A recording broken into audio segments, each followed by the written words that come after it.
everybody, and welcome to another episode of Visually Speaking. I am your host, Kyle, and today I am here with Roger Cook. How you doing? Roger. It's a pleasure for you to come down and have a seat with us and have a chat. Pleasure to talk about you, talk about Parallel Rooms, and talk about your history as an author, and not only just from where you started, but also where you're going. Okay. So it's really a huge pleasure, especially from a room full of storytellers to another storyteller. It feels good here. It does. It feels good. So I'm really just gonna let you talk about yourself. Okay. We're gonna talk about the book. We're gonna talk about everything involving yourself and whatever. We can go until we can't go no more. All right, no problem, man. Yeah, Roger Cook, born in Boston, Massachusetts. I was raised here. This is home. I've always been big on storytelling. Big movie fan, horror in particular. Guitarist, acoustic. I like to play alternative.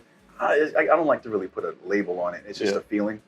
But I grew up on, I was born in '87 and grew up in the '90s. So MTV and VH1 were huge influences, especially as an only child. So I have a wide range of influences, is going from like rock, metal, hip hop, R&B. So I try to bring that acoustic soul to a heavier atmosphere. Bands like Days of the New, softer artists like Melissa Etheridge was a huge influence on me. I'm not sure if you guys ever heard of. There's that. Father of two. My son Bryson's 6. He keeps me young. He keeps me creative. Nice. I love to push my imagination on him. I love that we can create, and it's such an eclectic experience. There's no limits to our creativity together, whether it's we're drawing together or playing, or I play the guitar. He freestyles very well with melodies. Melodies are very impressive. So yeah, that's me in a nutshell. And you went to UNCG? Yeah, at UNCG, Spartan, graduated in 2011 in communications, minored in African American studies, which play a huge part in Parallel Rooms. I really enjoyed the literature. There was some societal stuff, but there was some also some imagination to go into the story. One of the books that I read that was required reading for one of my African American Studies classes was you ever heard of the Atlanta? I think it was the Atlanta child murders or Georgia Atlanta child murders. There was just missing children. Someone has mentioned it to me. Yeah, it's that was scary to me. Okay. So when I wanted to get back into writing, I wanted to tell Black stories. Yeah. Majorly. I wanted to create and express, communicate, educate Black experiences with strong Black leads. So you'll see, especially in Parallel Rooms, the second one, there's a character during the writing process, I really wanted to create Black masculinity was a big topic in my African American literature classes. Mm-hmm. So I really wanted to create a character in the story, the Silk Age, Black military guy by the name of Cobb. Well, the story's about spiders. It's Cobb. Okay. And I wanted him to be very representative of what I feel Black masculinity is. Protector. He's very shoot first, ask questions later. He's very strong. Where the main character is kind of like, oh, what's good? He's kind of like, come on. Yeah. He's just very very solidified in his role as the man. And if I ever saw him on screen, man, I hope that would motivate a lot of people to be like him. Nice. So, but yeah, so yeah. Again, Parallel Rooms is centered around dark fiction, so including like theme. When I hear dark fiction, I'm thinking themes of horror, mm-hmm. themes of thriller, themes of suspense, things of everything involving in that kind of scenario, even like psychological one. Yes. It's not because I know when it comes to the topic of thriller or a topic of horror, people think like jump scares. Right. Like, you know, to me, I would say it's kind of more surface level scares. You know, big jump scares. They gotta look a certain way to kind of give you that aspect, which is not bad. Which you know, it does the job. Yeah. But there's also more. I feel like there's more nuance when you come into different elements like thriller or suspense, where the story is creating the tension for you. Right. So, and then coming to find out, this Parallel Rooms is centered around all of that. It's very enticing. Can you walk us through your thought process and your feeling process when you was creating Parallel Rooms as the anthology? Yeah, absolutely. This is my first book, Parallel Rooms, a horror anthology. I put horror on the book. I got feedback that they're not really scary stories as far as the jump scares, or it's not very gory content, but it's very make you think about it, and then leave you with it to decide what you want to do with it. Is that what you were shooting for when you was writing? Yeah, and especially in this one, there's short stories, anthology of short stories. There's 6 stories in each book. I got 3 books. This one is thinner than the others. When I was writing this one, I didn't know I was writing a book. So I was just, kind of hobbying on the weekend, just writing, what if this happened? What if this happened?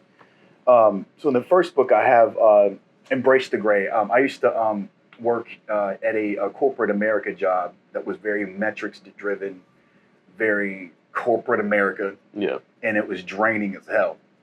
So I wrote a story about a man named Roderick Cole who was just wasting away at this job.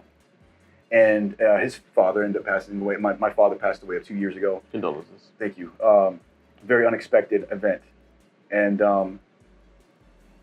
also I try to put aspects of my life into these stories. So his father passes away. He's getting older. He just decides, you know what? I'm just done.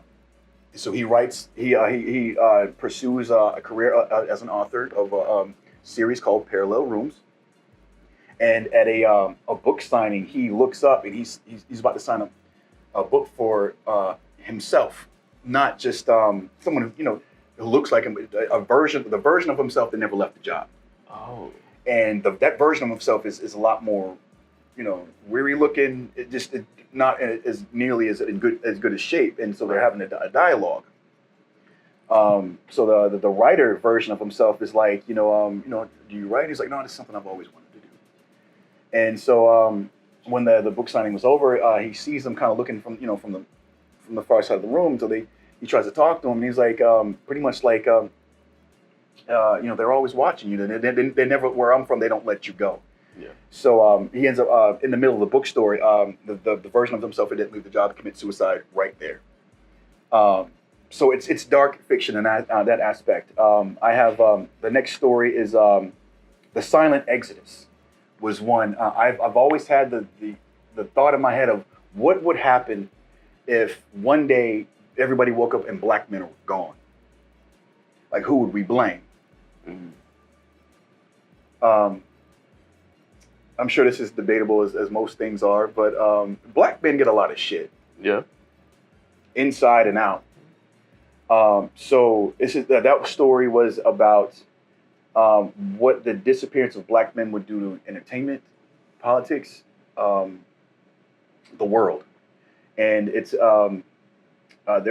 based in a precinct in a detective's office where he thinks he's ignoring all these people outside wanting to know where their family or the family members are. And there's a woman in his office has him at gunpoint, asking him hard questions about why he's not doing enough. They're talking about race. He has a gun under the table. Ground shakes. She accidentally lets one off in his head accidentally. The pyramids. I go through different. I Google different monuments, like the pyramids, the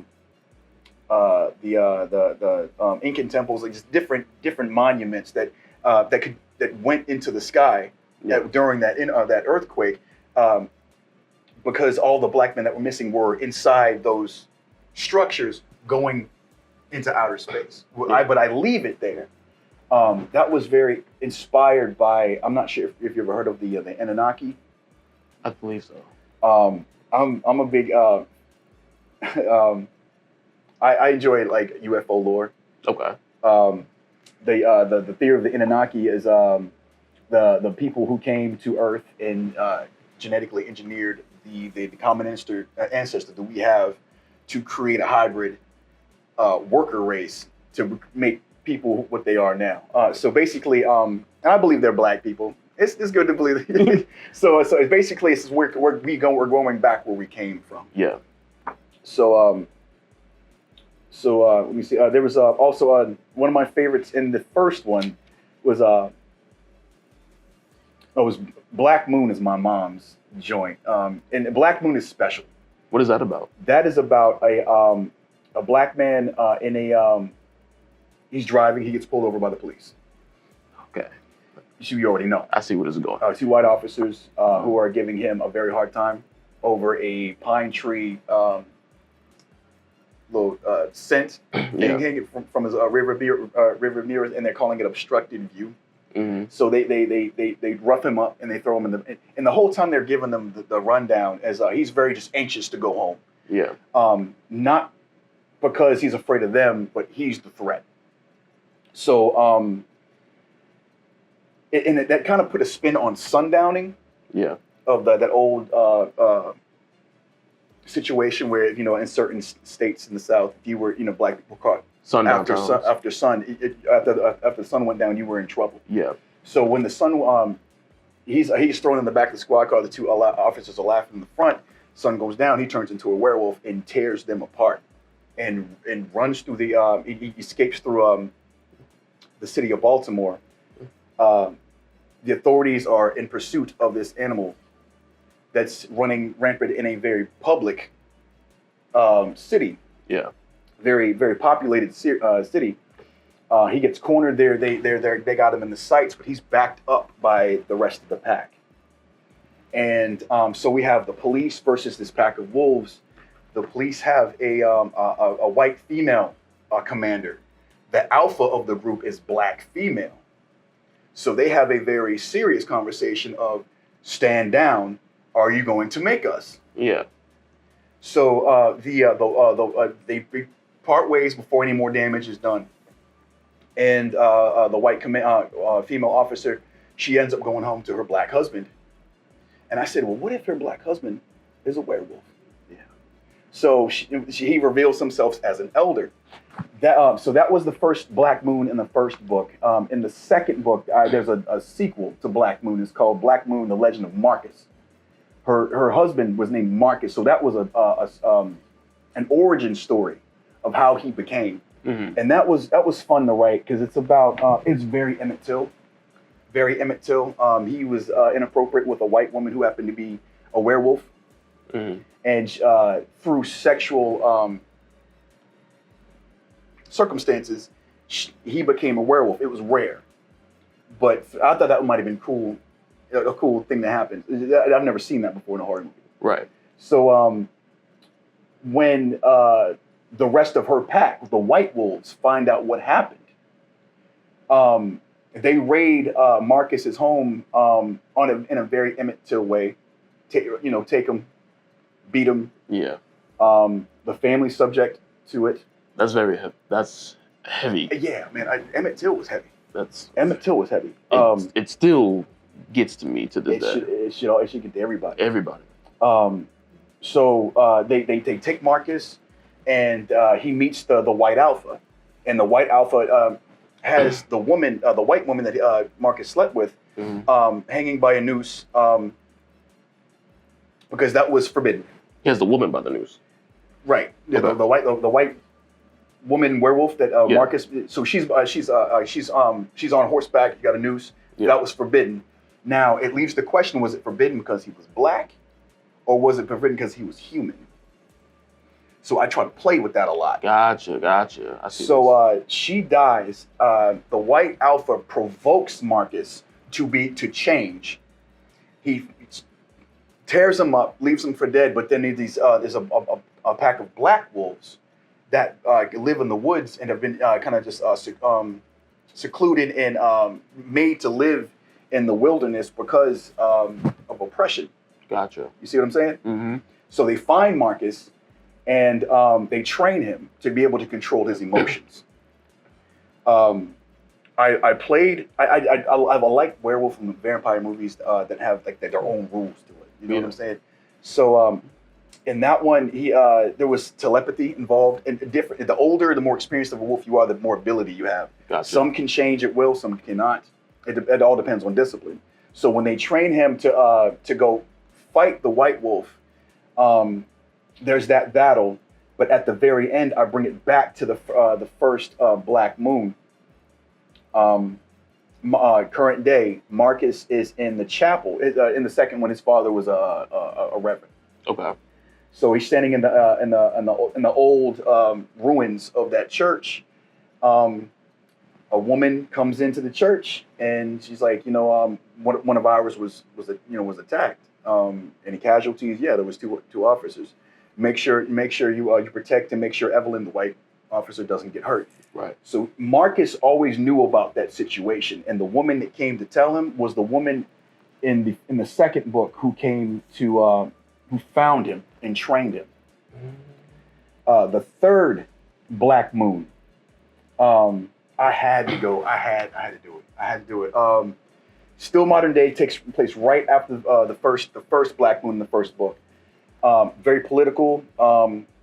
A public figure, a political figure announces a task force specifically created to apprehend this gang warfare. Gotcha.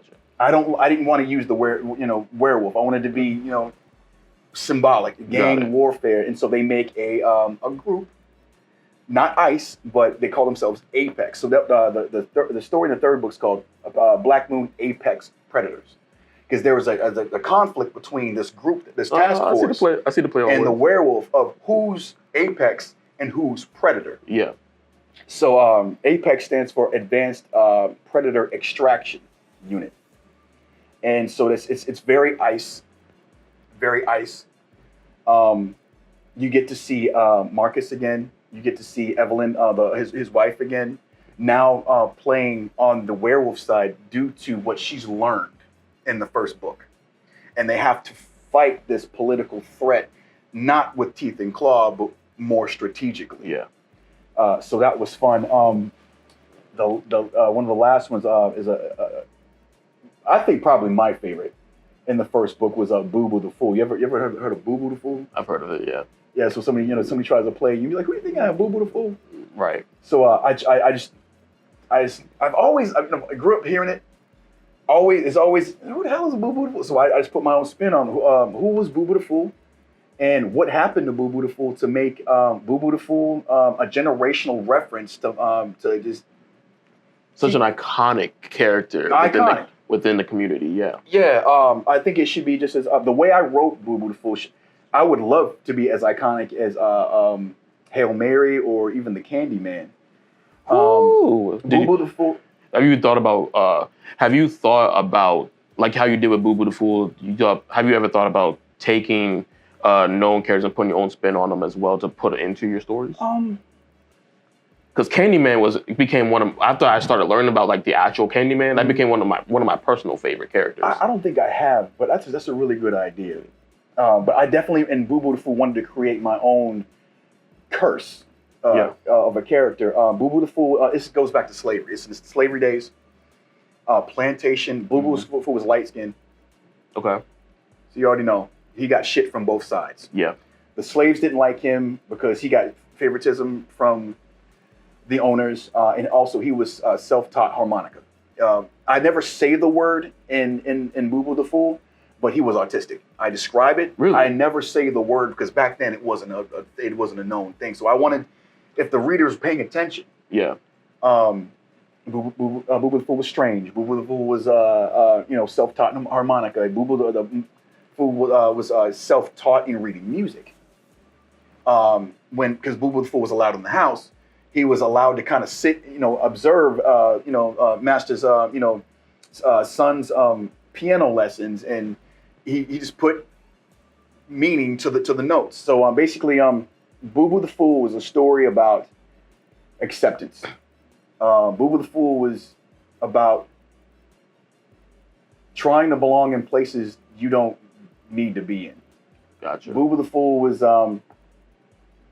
just trying to find love in all the wrong places. So I took a lot of time establishing who Boo Boo the Fool was as a person. And basically what happened to Boo Boo the Fool was he was told, a group of the slaves told him that, hey, if you go in the master's house and you steal that sheet music and you play it under the North Star, we goes free. He's no, we're not allowed in the house after dark, Yeah. No, Boo Boo, don't worry about it. He got Boo Boo the Fooled. So when he goes in the house, he gets caught. Yeah. And very, very, I try to be as graphic as I could. I think I don't do a lot of gore, but I did need to capture the brutality of slavery. Why? Because it happened. And also I needed to, I wanted to highlight the brutality between the conflict within ourselves. I hate to say it, but we're not always as supportive of each other as we should be, especially if our skin is a little lighter than the rest. That is true. Boo Boo the Fool was of mixed race. Boo Boo the Fool did receive treatment. Now he got scraps that didn't stink as bad as the scraps they got, but it was still scraps. It was still scraps at the end of the day.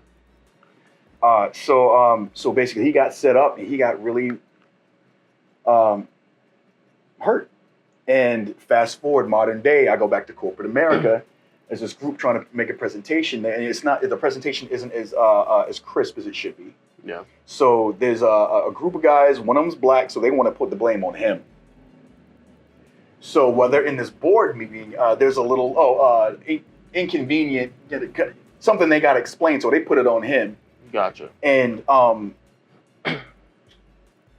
controlling your emotions has been a big journey for me.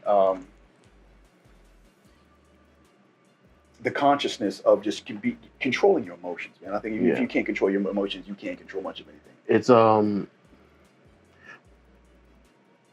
oh man, it's such a what's the words I can say? It's a pivotal experience as a black man, and then having to always have in the back of your head, as well as being told to your face, you gotta control your emotions.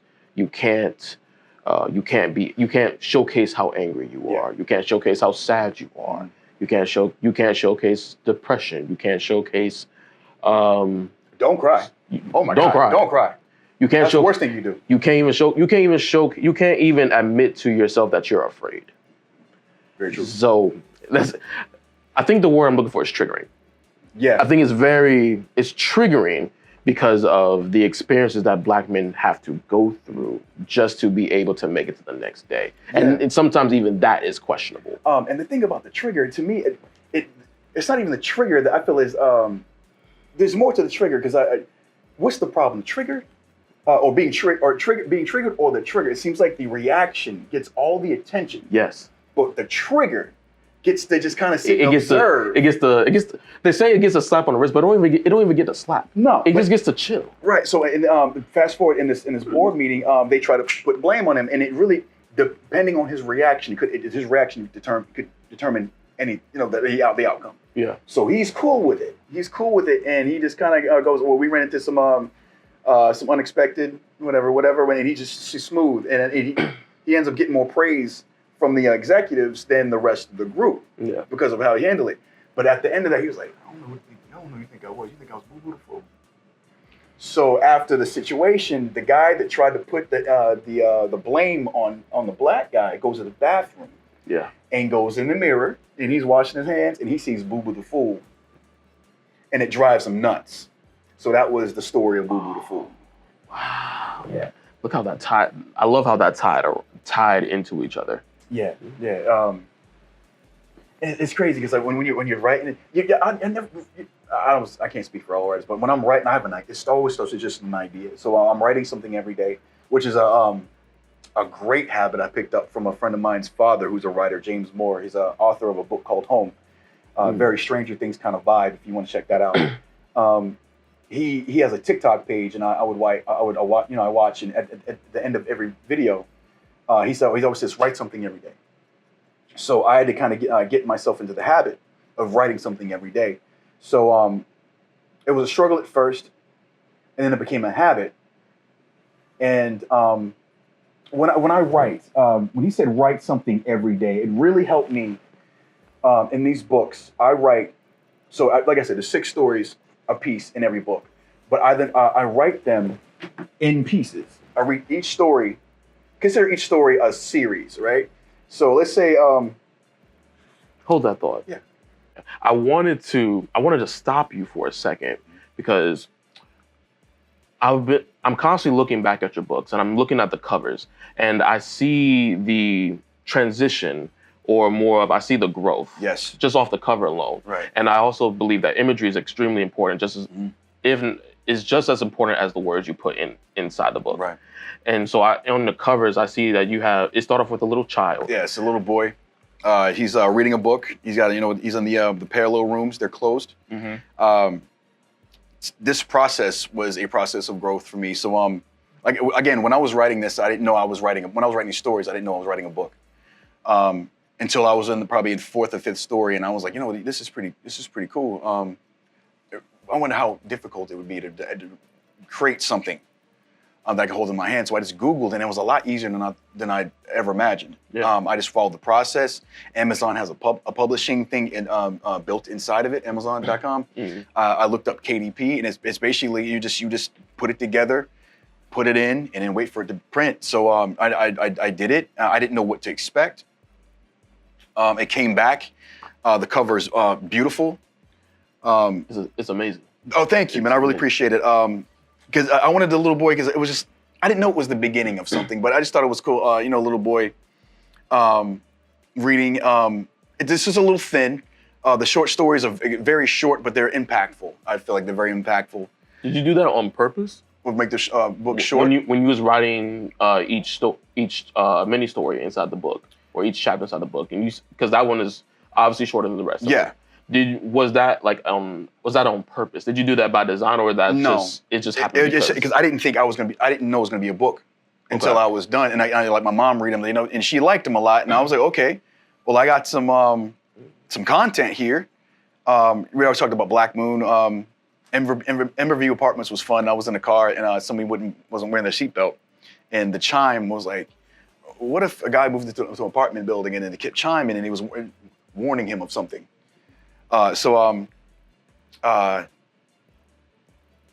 They were just ideas. Again, when I put this in KDP in Amazon to have it printed, I didn't know how long or how thick it was going to be. I had no idea what to expect. So it came. And having it in your hands for the first time, man, it was like almost a high to it, like a damn. I did something. That's like bucket list check-offable. You know what I'm saying? This is something nobody can ever take away from you, something you can tell your kids. Yeah. So I was like, all right, so this is a little thin.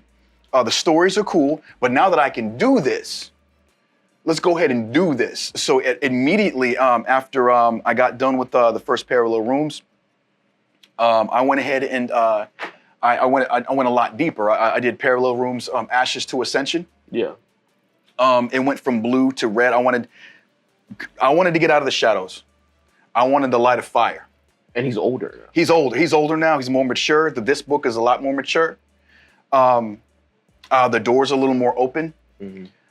The covers tell a story without by themselves, without actually getting to the actual stories themselves. Parallel Rooms Volume 3, Threshold to Eternity. The boy is no longer. He went from boy to man to of age. I wanted to keep the same design of him being in the rooms. I wanted him to be ascended, not just growth, but ascended. And I'm big on consciousness. Yeah. I'm big on experience and lifting you into a different form of yourself. Yeah. So that's what inspired this. I saw green for some reason. I wanted the not to just enter the rooms though. I want the rooms to be reaching for him at this point. And I was gonna say that because with the first two, the guy is reading. Yeah. He's sitting and he's reading. In the beginning, he's just reading. It's almost like he's reading, but he's also like allowing himself to explore whatever. I think the whole series is an experience. And then the second one is like he's now is what's the way to say it? Like once you when you become an age when you start to like question things. Yeah. Now it seems like the world is on fire. Yeah, it's just like he's not just living in his experience. He's questioning his experience.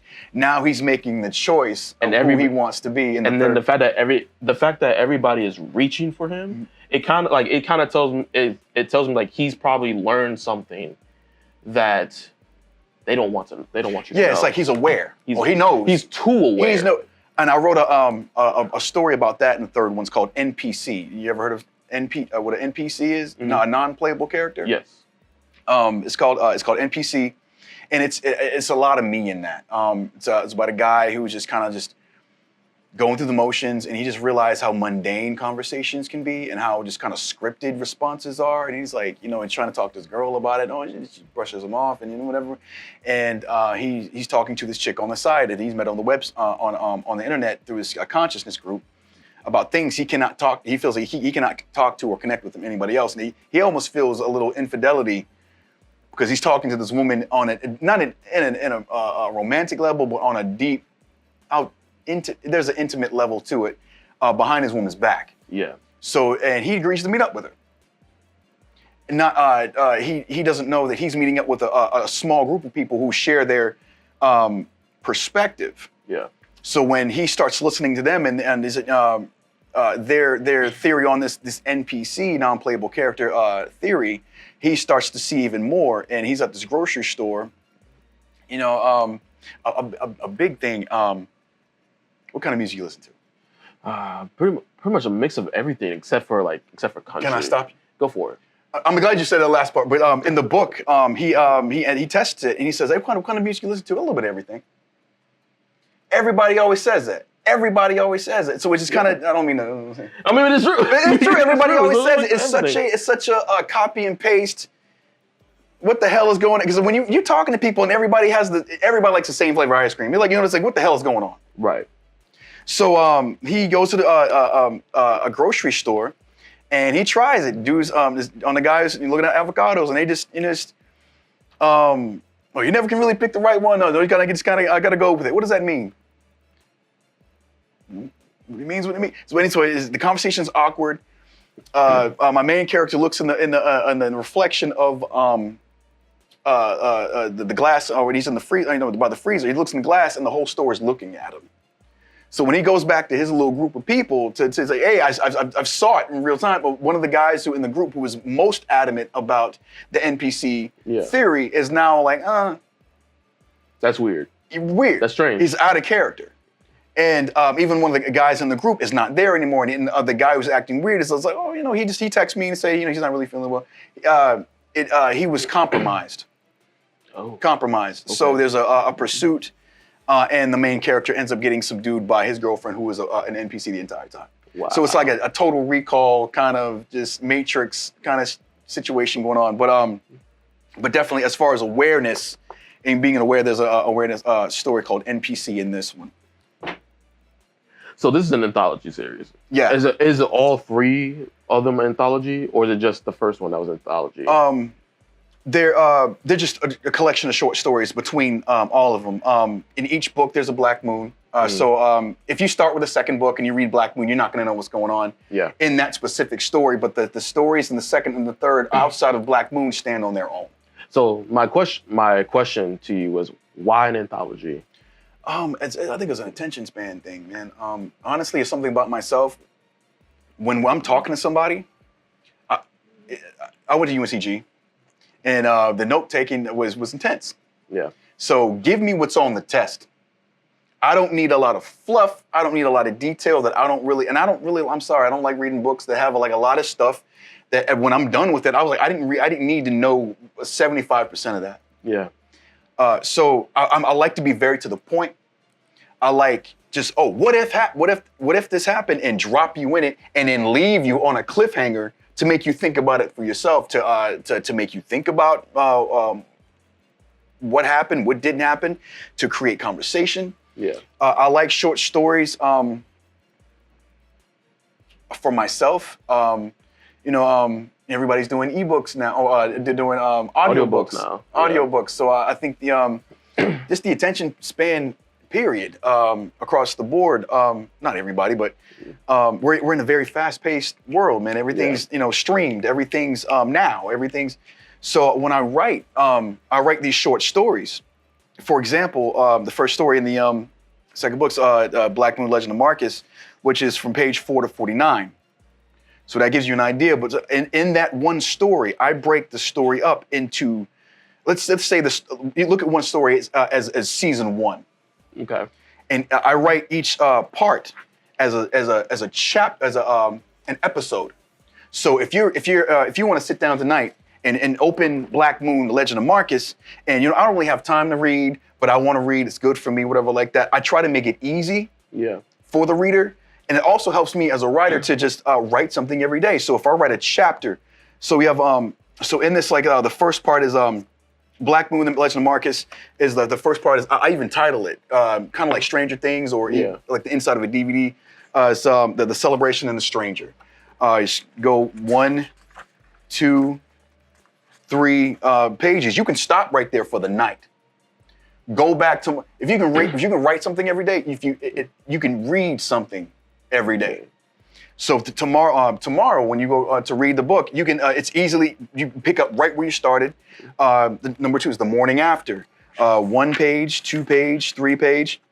Part 3 of that one story, the Burning Cross. And that's for every short story? You have like little mini chapters inside of it? I do. No, the first book, I separated the chapters but in asterisks.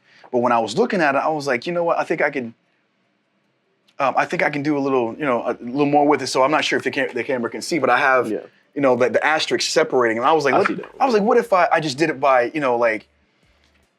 chapter to give the reader a little something to like, okay, what am I about to read without really telling them what they're going to read? Give them something that kind of like, oh, okay. But I did it for, I don't know if I'm ADHD or what, man, but like, I just, I'm very to the point. Give me what I need to know, nothing more, nothing less. And all the fluff it confuses me. Yeah. Because so when you're done talking, I'm like, okay, well, what about Joe at the end of the street? What do you mean? You mentioned Joe at the end of the street. He must have been important. So now I'm trying to put the pieces into a puzzle that never should have fit in the first place. Okay. So because it's an anthology, I want to say, speaking for those who don't understand what anthology means, is it possible for me to just pick up and choose any chapter I want and I don't have to feel like I'm lost? Right. Or any chapter within one story? Any story within the book. They're all separate. Aside from Black Moon, because I understand there's Black Moon in is every sacred. book. Yeah, it's cool because Black Moon, you got Black Moon 1 in here, one of the 6 stories. Black Moon 2, the Legend of Marcus, the origin story. Black Moon 3 is in volume 3, Apex Predators. So if you start in out of order, you're gonna be out of whack. But as far as these go, the rest of the stories stand on their own. The second book, I have along with Black Moon, I got the Silk Age. I got the First Frequency. The Line was something that touched my mom and my mother's aunt. That story was about a and also I got AI generated images, man. That's beautiful. When I write and I tell it what the story is, I'm like, can you create me like a Hollywood blockbuster image of what this might look like? So the Line 133. So we have the Line. I'm not sure it's in black and white, but it's about an ex-activist. He's a black man. An activist who's no longer an activist. He's doing like midnight shift bus routes. Okay. And he's pretty much running from his past. on this particular night, he keeps every stop he makes. Like, I don't tell at first who he's picking up, but like chapter 2 of the first, within the story is called The First Passenger. The way she made it him and easy, as though it wasn't a choice but a sentence. The bus rolled on, fog thick and swallowing streetlights. I try to give little hints. The purse, the hat, the woman, gone. Only faint scent of lilac remained, old and wilted. The fair box still held a silver coin. He picked it up and turned it over in his hand. What he saw carved deep into the metal stopped his breath. Cold. Montgomery, 1955. Rosa Parks was arrested in Montgomery, 1955. So he's picking up in the next part in the same story is called The Passengers Multiply. He ends up picking up, and I describe it. He picks up a little boy in a hoodie. I describe the Skittles. I describe the blood. I describe, so he's picking up Trayvon Martin. He's picking up Michael Brown. He's picked up, and I try to go deeper. I talk about the Birmingham victims. I talk about the Rosewood. I mentioned this bus is filling up with ghosts of our past who will not let him run from something that he's running from, because what happened was at one of his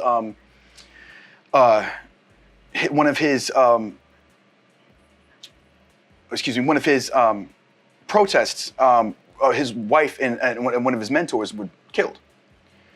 And so basically he ran. So it's kind of like he ends up not making it. He ascends because he was never supposed to make it.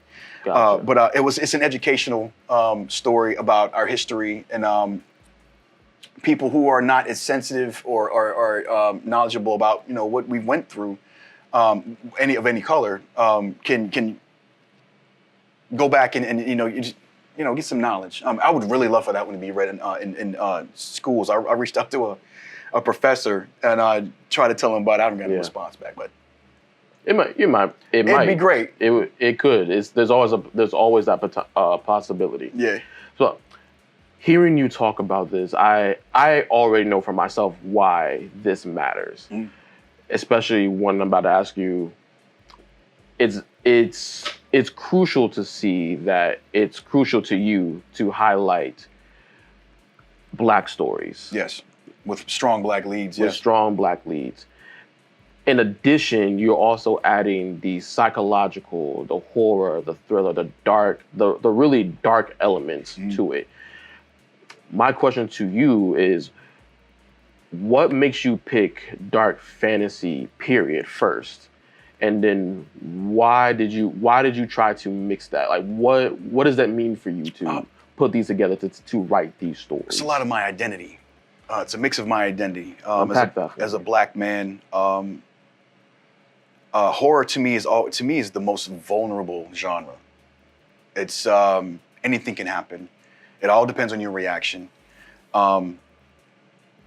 So I just thought, in Black history, it's scary. It's scary. Look at the series Roots. It's scary. Yeah. So and according to our reaction, in Parallel Rooms 3, we talked a little bit privately about controlling your emotions as a Black man and things like that. My son is 6. His name's Bryson. That's my man. It's my man. I got him into horror a little bit. He likes to watch YouTube videos of wilderness and like bears and all kind of scary stuff. So he likes to watch movies of like survival horror, like whether people running from bears or wolves or whatever like that. Yeah. And he also he just graduated kindergarten. He also struggles with managing his emotions and not reacting and getting himself in trouble. So I took the idea of him, the YouTube videos that he likes, the horror movies that we watch, and his emotions, and I wrote one called Still Against the Wild. Now, like if you're looking through here, the graphics are pretty, non-animated. They're very kind of capturing reality. But Still Against the Wild was about him. The main character is him. Still Against the Wild 104. So I thought it'd be cool if I did like a child version, like a child's book, but not a child's book. Right. So it's all about Bryson. It starts with him watching his YouTube, like he always does, sitting long ways on the couch, and he's watching a rabbit invade a coyote. And he's listening to the narrative, the commentary, and he's studying how this rabbit is being still and paying attention and not being overreactive. So his school and his parents are talking about his emotions, stuff like that, and they're hoping that this field trip that he's going on to the mountains, is going to help him with that. Yeah. So when they get to the mountains, and it kind of looks like him. AI did a really good job. So when they get to the mountains, it looks like a child's story, right? It's like, what could possibly happen, right? No, there's a mountain lion, and there's like 9 kids. There's 3 adults, teachers. They see a dead carcass of like a deer, and they're like, okay.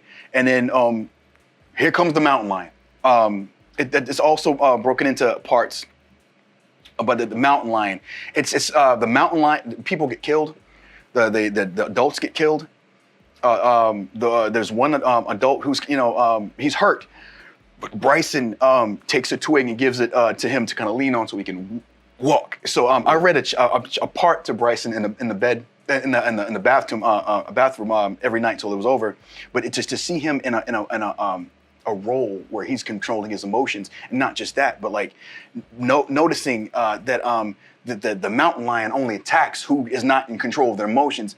Whoever panics gets it. So it's not just him in that light, but also there's people, there's students who are following his lead. So I'm reading this to him so he can see himself as the main character, as someone who's still against the wild, and the benefits, the pros of of staying against being still against the wild, and the reward. The kids who end up making it are friends of his that he knows. In this, I don't name myself, but there's a special bond between Bryson and his father. His father understands him very well.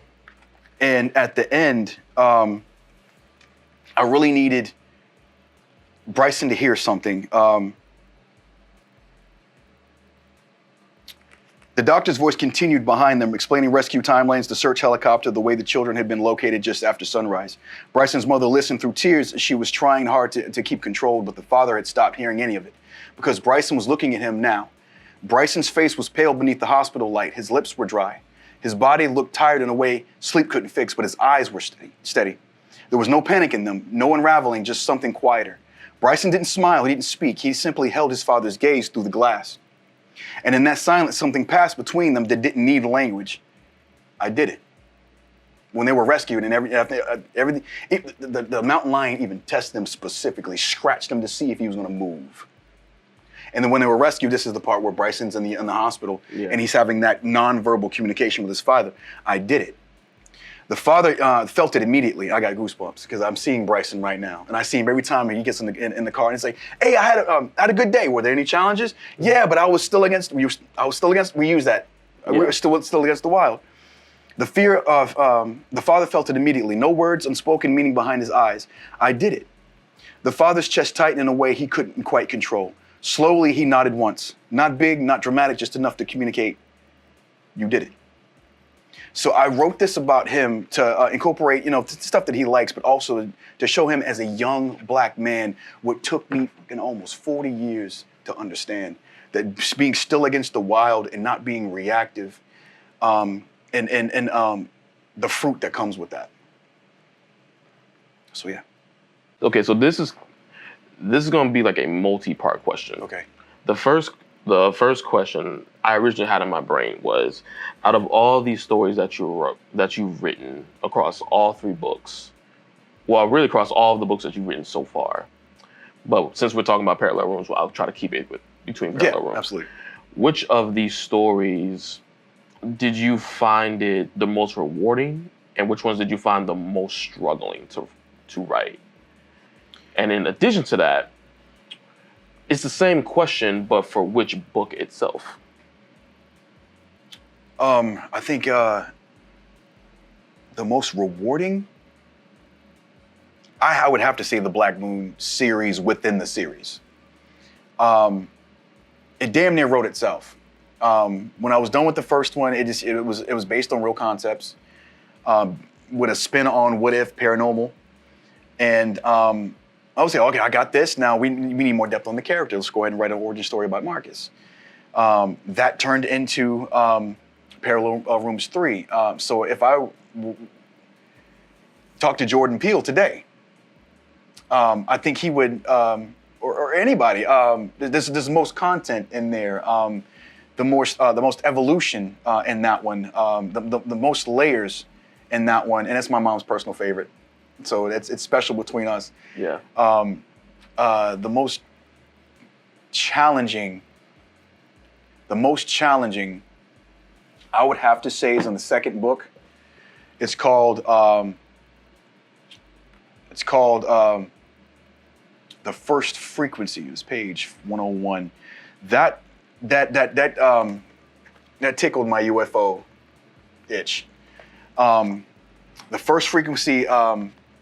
There's a lot of information going on in the news right now and on social media about UFOs and UAPs and things in the sky that we can't really explain, and what they could be, what they may not be. This was a very science fiction-y horror, suspense. I'd never done a science fiction before. It's a jet pilot in the Air Force. I had to do a lot of research. I had to talk like I was in the Air Force. I had to learn how to speak coordinates, what those meant. I had to really capture. In 2020, man, I'll tell you why. How this started. In 2020, I was watching the news that covered COVID. I was watching COVID, but they showed that remember that black thing, and then the Pentagon releases UFO. Yeah. And that shook my world. I was like, what? They're actually saying it on TV. So I just been following it from there, and I learned. I came across, just learning about the Tic Tac UFO and how they move, and so I was like, okay, we know there's something there. So I wanted to give my spin on what it means or what it is or what they're doing. So a bold jet pilot sees something. He's a bogey. He's told not to engage. He goes anyway. And he falls into this portal on accident, comes out, and he's basically the alien at this point. He's taken, and basically, I try to create a situation where basically what aliens are doing are abducting people to tap into their consciousness. And if they can harness their consciousness, they can access those different worlds. Remember when I was talking about the quantum field and zooming out so much, you see different worlds because they're all perspective. These worlds are perspective, and when you zoom back in, you land in a different reality based on which world you decided had the most benefit or pros, whatever. Yeah. So if they can tap into different consciousness, they can tap into those different worlds. But he was not abducted. He went in on accident. It wasn't planned. So when they tried to extract his consciousness, and it was hard because I don't like to tell the reader exactly what's going on. Right. You have to read, and you have to kind of, it's like with Boo Boo the Fool being artistic. You have to put, fill in the blanks. Yeah. So it was hard to be science fiction-y and not say it out loud, but give him just enough to make him keep reading and still paint a clear picture. I wrote about consciousness. So basically, he gets thrown in this room, and even I kind of stole from Jordan Peele a little bit. Like even the utensils being used are alive. They're vibrating. The straps are sentient. When he tries to get strain against them, they tighten more.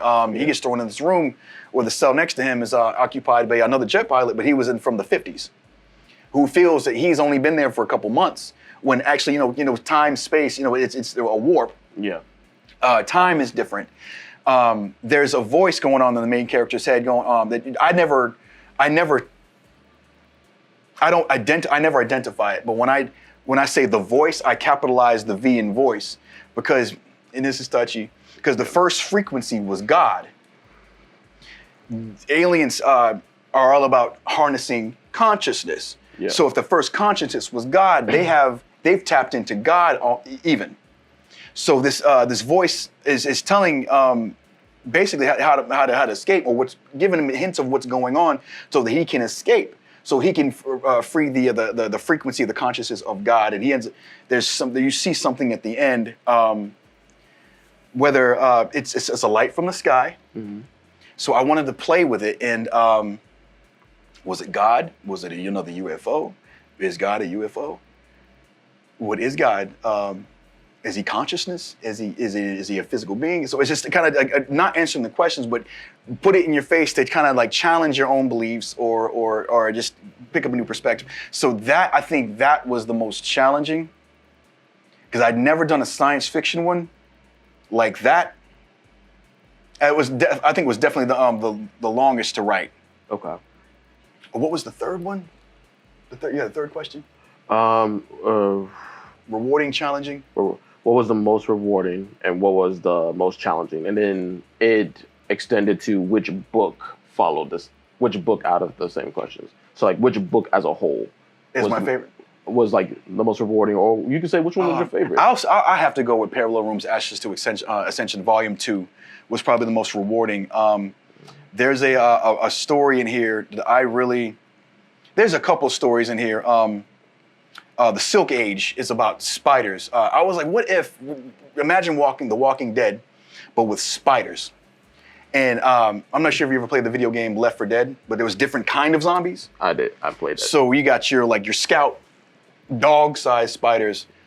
You got your threshers, the ones who kind of like, they're like more mantis-like, but they kind of like clean up and create the terrain. You got the bigger titans, and then you got the queen. But the main character is kind of walking like Walking Dead, because she's created this environment. It's web. It's the whole Seattle's web, to the point where like every step is a signal through the network. Yeah. And she's looking for her son, Project Gladys, in a science lab, an attempt to use web to filtrate water and make the air cleaner and undo shit that we did to the world. Fucked everything up and created more consciousness within the web and evolved the spiders. And now she's looking for her son, and she runs across this character by the name of Cobb. I named him Cobb on purpose. The spiders, Cobb Webb. Gotcha. But he's a black army, and she knows the spiders through creation. He knows the spiders through experience. He lost his platoon. So like down to the detail of I was like, he can't let off no shots, because if I'm a reader, if he lets off a shot, the web's going to hear it and it's going to cause shit. So I had him like create a makeshift like muzzle silencer out of the webbing. So when he rescues her from this big spider come in, like they go in this underground, and so she's educating him. So when they find these cocoons, and they're like, oh, they're incubating. He was like, what does that mean? Oh, in about 24 hours, more spiders gonna come. So bam, it's just like he just, no questions, all solution, is very protective. He makes fun of her. He makes some Dr. Frankenstein references, but he's a protector. I really, really enjoyed creating the correct character of Cobb. If this was a movie, I would really like to put a lot of emphasis on that character to capture what I feel Black masculinity is. It's protection, it's strength, there's vulnerability. He cares. He cares about her. He doesn't know this woman at all. Yeah. She ends up confronting the queen at the end and tapping into that consciousness so she can reverse or make benefit of the web as the web's consciousness. He ends up taking her son. So there's that. What other story in here was really? I have one called Sanctum. It's about an asylum, because I wanted to write a horror story about, like, take Batman Arkham Asylum and create my own villains. I was like, what if Batman Arkham Asylum was like a HBO series like Oz, and it's all about the prison? Yeah. So you have this this asylum that's alive, but I created characters. This is centered around this black doctor. She's new and she's kind of figuring things out. But like you have all these different characters who have like different abilities. like you have the, let me see, which page is this? Excuse me. Sanctum is page 199. Sanctum. So each chapter, like I put in chapters of the story. So each chapter is a person that I created, and they're so we have the Silence of the Veins. We have just like in Batman Arkham, I made like little bios, like patient name Nora Vask, alias the anatomist, age 39. Height 5'7", 140 pounds, former occupation, biomedical research, Harrow Institute Anatomy, and termination cause, unregistered cadavers located in sub-level laboratory, multiple anatomical violations, criminal disposal of human remains. The next one is administrative control, where I introduce, let me see who's in this one. I have the flock, we have the choir, who's led by this guy named Lucian. So they're more of a biblical or like a religious cult. So you have Lucian Graves, alias the Shepherd, aka Choir Father, leader of the flock, age 42, 6'2", weight 181, Southern District Parish Orphanage.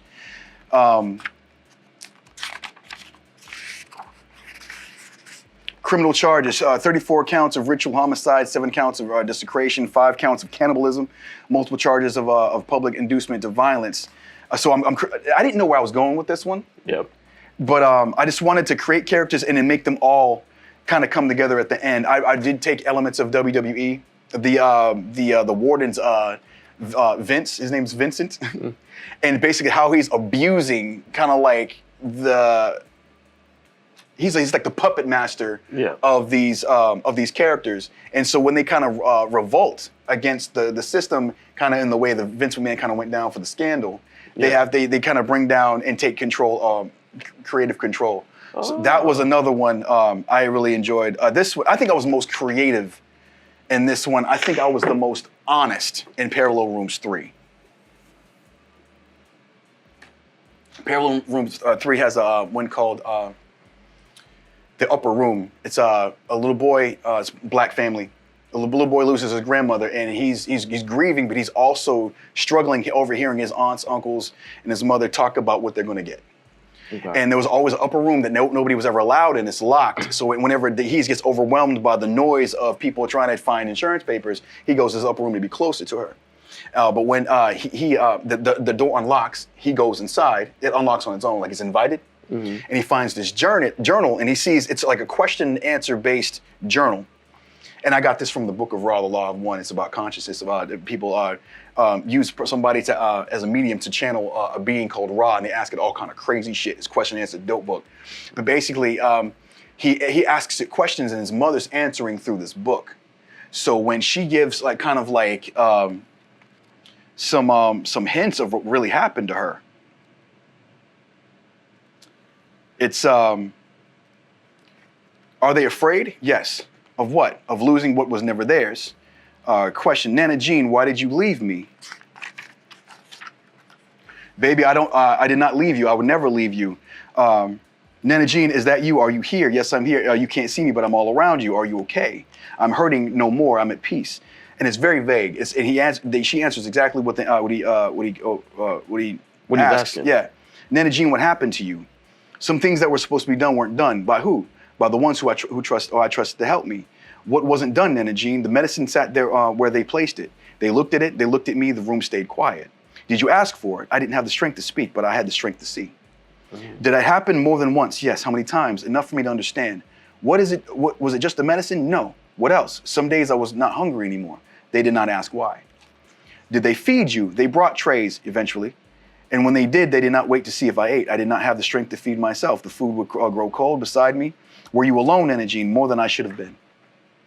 So when his aunts and uncles and his mother see the room open and they find him holding the journal, they try to what the hell are you doing? And he don't back down like he normally would have. Yeah. Amidst the argument, Uncle Ray's attention drifted across the room past the desk to a thin stack of papers tucked beneath the wooden box. He's been looking for these papers since the story started. The insurance. Mm-hmm. He flipped once, twice, stopped. The argument continued between Lorraine and Bernard for a moment before they noticed. Ray. Lorraine moved toward him, impatient. What now? He handed her the papers without speaking. Lorraine scanned the first page, then the second. Her mouth tightened. You got to be shitting me. Bernard stepped closer. What is it? Lorraine's eyes flicked back and forth across the language. Primary beneficiary, Elijah Jackson. She left everything to the grandson anyway. So it's not scary, but it's I wanted to write a. It's honest. It's honest. It's honest. It shit happens. That's impactful. Thank you. For you as an author, for you as a storyteller, moreover, as a storyteller of my own, I truly understand that there are hurdles that you have to overcome just to put something on paper. Oh man, yeah. Just for the sake of putting something on paper. So in a way, you can kind of like tell yourself, okay, at least I did it. I did something. Yeah. For the authors and the storytellers who are going to be able to watch this episode and get to see you as like a pivotal mentor without even knowing them or them knowing you, is there anything you can say to them that could help them get through that? Stop dreaming. Do it. If not for yourself, for your kids. I think this is awesome to leave for my son. And the dedication, I always talk about him. In the third book, I had when I published it, I was already writing, but when I published it, my daughter was born. She'll be 5 months on the 22nd. Congratulations. Thank you. But in the third book, I get to talk about her in the dedication. I get to talk about Bryson as my motivation, as my heart, my soul. I get to talk to him about him being an older brother now. It's time at our age, man. Especially at our age and our experience. It's like you know what we watch movies, we listen to music, we experience all these things, and I think at some point, we have to stop being spectators and use what we know, especially as critics. Yeah. We know what a good movie is to us. So you put it on the page. Bet on yourself. Stop making excuses. I could have did this a long time ago. But just taking the time and realizing and just, I matter. What one man can do, another can do. Yeah. So today we're gonna kill the bear. Write something every day. That's something I really need to put that on a shirt or a pen or something, because James Moore did that. If it wasn't for that, I probably wouldn't be where I am now with these. But just go out there, do it. It's something that nobody can ever take from you. Yeah. And it's a hell of a legacy to leave behind. It's who you are in these pages. It's who I am. That's amazing. Well, as of right now, I don't have any more questions to ask. I've been so deep in just being able to just hear you and listen and be present for this. This has been an amazing experience for me. For everybody else who wants to get to know more about you and may even want to buy some of the Parallel Rooms, where's the best way they can reach you, and where can they reach to? I am Amazon.com/author/Roger Cook. All 3 volumes are there. I have a Linktree /Roger Cook. It has links to Amazon. It has links to my Instagram and my TikTok for my guitar content. If you want me, I'm easy to find. So come find me. Well, you heard it here, folks. I'm Kyle with another episode of Visually Speaking. Truly humbled by being graced with the appearance of Mr. Roger Cook. And that's it. Do you have anything else you have to say? Not right now, but I appreciate the honor. And the anytime. And we'll definitely have to run this back. All right, man. Looking forward to it. All right. And with that, catch you guys on the next episode. Dropped. The mountain lion came from above, a solid weight of muscle and bone dropping from rock like gravity had chosen a target. It hit Trevor first. There was a wet, blunt crack as they collided, the sound of the small ribs giving way under the sudden force. Trevor's scream started high and ended in a choking gurgle as the lion's front claws raked downward, shredding coat, hoodie, skin. Fabric peeled back in strips, blood sprayed in a hot arc across the snow. The lion's jaws found his face. Not theatrical, functional. Teeth punched through cheek and into jaw. The sound was soft and awful, cartilage tearing, something inside the skull shifting. Trevor's body convulsed once. The lion released. Movement. It turned its head. Mr. Hanley charged. No hesitation, no calculation. He reached for the lion. It twisted with terrifying speed. Its hind legs dug into snow, spine coiling. The lion launched upward into Hanley's chest. They fell backwards together. Paws came down across Hanley's face. 5 claws. One motion. Skin split open from temple to mouth, teeth exposed where skin used to be. Hanley tried to shove it off. The lion dropped its head and bit into his throat. There was resistance, only a second of it. Then a wet tearing sound, blood pumped hard, bright against white.